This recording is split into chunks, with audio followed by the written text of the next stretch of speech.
Welcome back. I'm reading Goodnight Stories for Rebel Girls, and tonight's story is about the Brontë sisters. They were writers.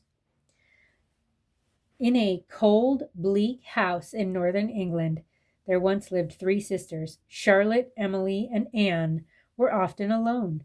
They wrote stories and poems to entertain themselves.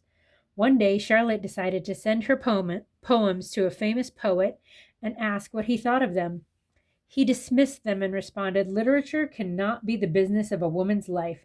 It ought not to be." Charlotte kept on writing. Good for her. One night she found a notebook lying open on Emily's desk. "Why have you not shown us your poems before?" Charlotte asked. "They are beautiful." Emily was furious at her sister for reading her private papers without permission. But once Emily calmed down, Charlotte asked, "Why don't we write a book of poetry together?" Emily and Anne agreed. When they finally published the book, it sold only 2 copies.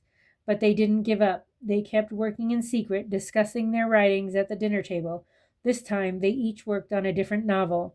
When the novels came out, they were hugely successful. People at the time couldn't believe that they had been written by 3 country girls, so the sisters had to travel to London to prove that they were indeed the authors. Their books have been translated into many different languages and read by millions of people across the world.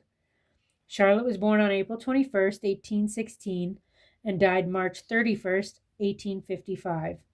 Emily was born July 30th, 1818, died December 19th, 1848, and Anne was born January 17th, 1820, and died May 28th, 1849, in the United Kingdom.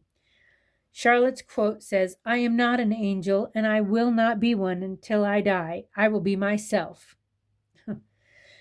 Well, if you are not familiar with the Brontë sisters, they have some very good books you should check out. I have really enjoyed reading them myself. Let's see what... Find them at your local library. Go to your local library. Let's see what we're going to read tomorrow. Catherine the Great. Ooh, she was an empress. She's my favorite. She is definitely Grampy's favorite. That's going to be a good one. Come back tomorrow and we'll read about Catherine the Great. Good night.